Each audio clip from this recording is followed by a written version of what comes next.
J'ai poignardé mon frère adoptif en plein cœur. Sous les lumières crues d'un bistrot parisien. Et la foule a applaudi comme à un spectacle de rue. Parce que c'était lui qui avait violé ma nièce de 10 ans.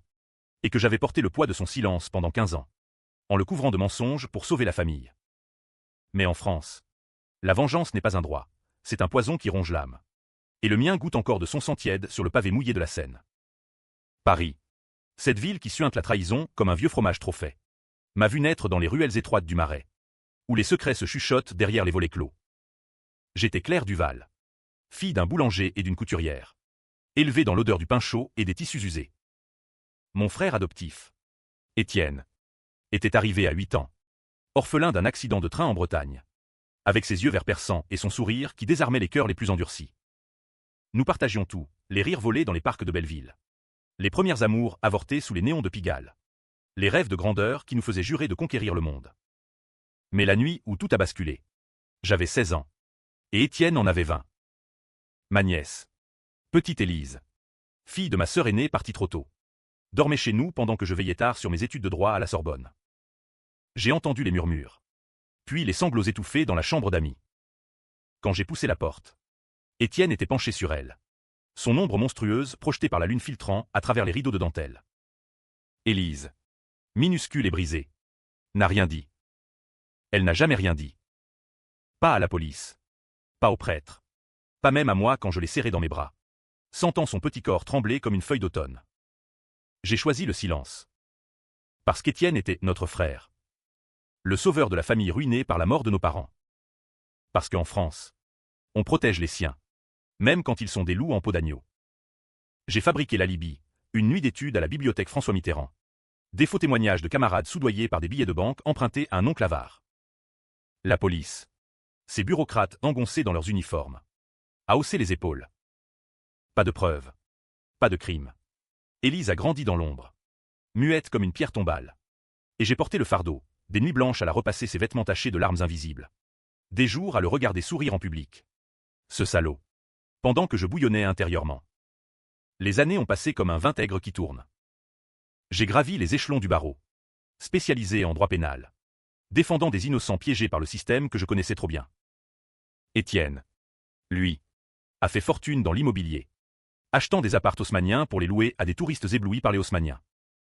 Il se pavanait au dîner du 16e arrondissement. Épousant une héritière fade nommée Sophie. Qui ignorait toute la bête qu'elle couvrait de baisers. Moi, j'étais la sœur dévouée. La confidente. Celle qui arrangeait ses petits problèmes légaux quand un locataire se plaignait d'un vice caché, un viol métaphorique. En somme. Mais le poison remontait. Élise. À 25 ans. S'est pendue dans sa chambre d'étudiante à Lyon. Une lettre. Tante Claire. Pourquoi as-tu laissé l'ombre me dévorer? J'ai brûlé cette lettre dans le lavabo de mon appartement du 5e. Les flammes léchant le marbre comme une langue de feu infernale. C'est là que la vengeance a germé. Non pas comme une fleur vénéneuse. Mais comme un chêne noueux. Prêt à écraser tout sur son passage. J'ai commencé à creuser, dossiers médicaux falsifiés. Témoins soudoyés. Même un faux suicide pour Élise. Étienne avait tout orchestré pour que ça passe inaperçu. Il m'avait trahi 2 fois, en brisant ma nièce. En me forçant à l'aimer malgré tout. La première étape fut subtile. À la française, un dîner chez l'ami Louis. Ce temple de la chair rôtie où les puissants se confessent entre 2 bouchées de gigot. Étienne. Mon cher. J'ai besoin de ton aide pour un client, ai-je susurré. Mes yeux dans les siens. Froid comme la pierre de la conciergerie. Il a ri. Ce rire gras qui me donnait la nausée. Et m'a promis le monde. Mais je voyais déjà les fissures, sa femme Sophie. Enceinte de 6 mois. Qui me jetait des regards suspicieux, ses associés. Ces requins de la finance. Qui sentaient l'odeur du sang dans l'eau. Cette nuit-là. Rentrant par le métro. J'ai tracé le plan sur un napkin froissé, ruiné sa réputation. Puis son empire. Enfin son âme. Pas de violence brute, ça serait trop vulgaire. Trop américain. Non. Une vengeance à la française, lente. Exquise. Légale jusqu'à l'os. Mais tordue comme les escaliers de Montmartre. J'ai contacté un hacker du dark web. Un breton exilé à Berlin. Pour fouiller ses comptes. Ce que j'ai trouvé m'a fait vomir. Des millions détournés de fonds européens pour des logements sociaux. Des pots de vin à des mères corrompues. Et pire. Des vidéos, oh Dieu. Ces vidéos d'Élise. Archivées comme des trophées sur un drive crypté. Le lendemain. J'ai déposé une plainte anonyme à la CNIL pour violation de données personnelles. 250 000 € par heure de non-conformité RGPD, une amende qui le noirait. Ils ont ri quand je les ai prévenus. Lors d'une réunion familiale à Versailles. Sous les dorures du château. Claire. Tu es parano, avait gloussé Étienne. Sa main sur le ventre de Sophie. Mais maintenant. L'araignée tisse sa toile. Et les rires se muent en cris. Les premiers coups ont été portés dans l'ombre. Comme un amant jaloux qui murmure des calomnies à l'oreille d'une rivale. La CNIL a frappé vite. Perquisition au lever du soleil dans les bureaux d'Étienne. Rue de Rivoli. Où ses employés, ces clones en costume slim, ont vu les flics emporter des serveurs bourrés de secrets. Les journaux. Ces vautours parisiens, Le Monde. Libération, ont titré « Scandale immobilier, le roi du Marais dans la tourmente ». Étienne m'a appelé. Voix chevrotante. Claire. C'est toi? Dis-moi que ce n'est pas toi. J.I.R. Doucement. Comme une Madeleine de Proust trempée dans l'absinthe. Frère. La justice est aveugle. Mais pas sourde. Sophie. Pauvre Sophie. A accouché prématurément d'un fils chétif. Prénommé Victor. Au milieu du chaos. Elle m'a supplié de venir à la clinique de la Pitié-Salpêtrière. Ses yeux bouffis de larmes. Il jure qu'il est innocent. Claire. Aide-le. J'ai tenu sa main, sentant les veines bleues pulser sous ma paume. Et j'ai murmuré, l'innocence est un luxe. Ma chère. En France. On paie pour la conserver. Pendant qu'elle dormait. Droguée aux antidouleurs. J'ai glissé un dossier sous son oreiller, des extraits des vidéos. Floutés mais accablants. Avec une note, protège ton enfant. Ou il héritera du monstre. Étienne a contre-attaqué. Bien sûr. Mieux qu'un serpent. Il a glissé des rumeurs, j'étais jalouse. Amère. Une avocate ratée qui sabotait la famille pour un héritage imaginaire. Il a engagé un privé. Un ex-flic limogé pour corruption. Pour me filer. Je le sentais. Cette ombre dans le rétroviseur de ma 2C verrouillée. Garée devant mon studio du quartier latin. Mais j'étais prête. Mon hacker breton avait installé un verre dans son système. Chaque mail. Chaque appel. Rebondit vers un serveur anonyme Amsterdam.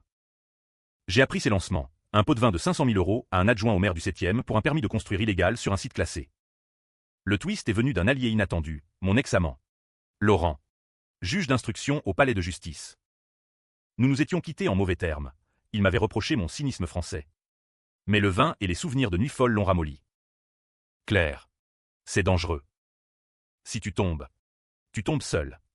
J'ai souri. Effleurant sa cravate Hermès. Et si je gagne, tu seras mon roi.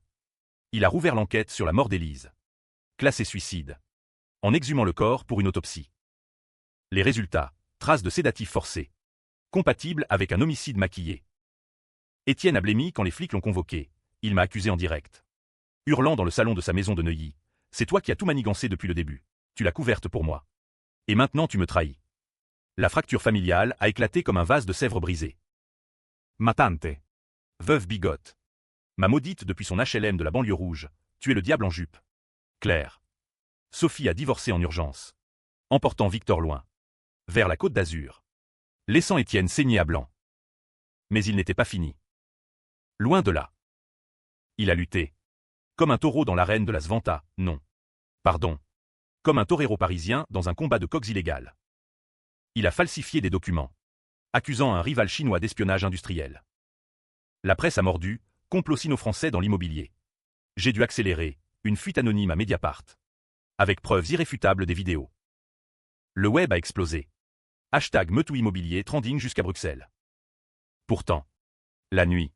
Seul avec un verre de cognac dans mon appartement au mur lézardé. Je doutais. Était-ce justice ou sadisme? Élise me hantait. Son fantôme dans les miroirs anciens du Louvre voisin. Et Étienne. Il avait été mon frère. Après tout. Le sang partagé. Même adopté. Lit plus que la loi.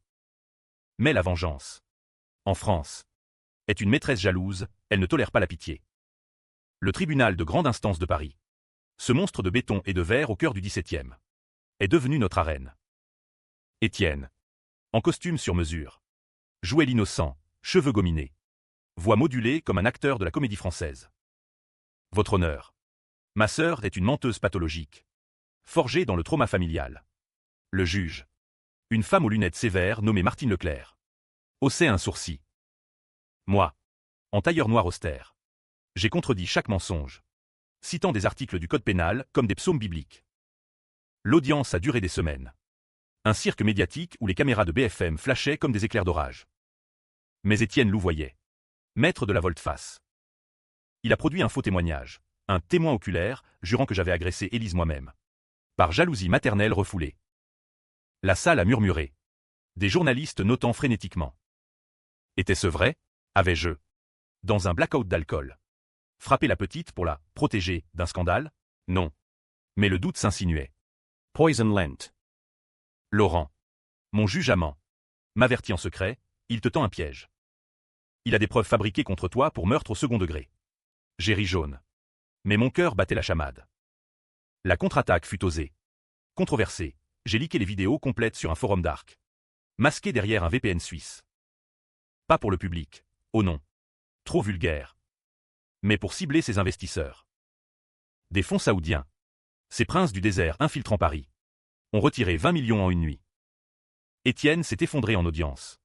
Pleurant comme un enfant. Claire. Pourquoi? Je t'aimais comme une sœur. La salle s'est divisée. Certains voyaient un monstre brisé. D'autres une hyène feignant la repentance. Moi, je voyais le sang d'Élise sur ses mains invisibles. Sophie revint. Un fantôme en Chanel. Déposant plainte pour diffamation contre moi. Tu as détruit mon fils avant sa naissance. Victor. Ce bébé aux yeux verts comme ceux d'Étienne. Me fixait depuis sa poussette. Innocent accusateur. J'ai craqué. Une nuit. Appelant Étienne. Rends-toi. Ou je révèle tout, même le crash de train qui a tué tes parents. Tu l'as saboté pour l'héritage. Silence. Puis son rire. Froid. Tu bluffes. Et si c'était toi qui avais versé l'huile sur les rails, pour me venger d'un amour non réciproque? Le twist familial éclata. ADN prouvant qu'Étienne était mon demi-frère biologique. Fruit d'une liaison interdite entre mon père et sa mère. La trahison doublée, inceste implicite. Secret chonju par ma mère sur son lit de mort. La presse titra, inceste et vengeance, le drame des Duval. Les lecteurs se chiaient en deux camps, moi. La justicière martyrisée. Ou la parricide incestueuse. Laurent me quitta, c'est trop sale. Claire. Même pour un juge. Seul. J'ai bu du pastis pur. Vomissant mes tripes dans l'évier. Pourtant. La toile se resserrait. La CNIL infligea l'amende, 250 €/heure pour 18 mois de violation cumulée. Étienne fit faillite. Vendit ses biens aux enchères publiques, un Picasso volé pour 12 millions. Saisi par l'État. Il me confronta dans un café du Palais Royal. Visage émacié, finissons en. Tue-moi. Comme tu l'as toujours voulu. Ma main trembla sur le sucre. Mais je susurrai, la mort est trop facile. Vis avec ça. Le climax survint un soir d'orage. Sur les toits de Montparnasse.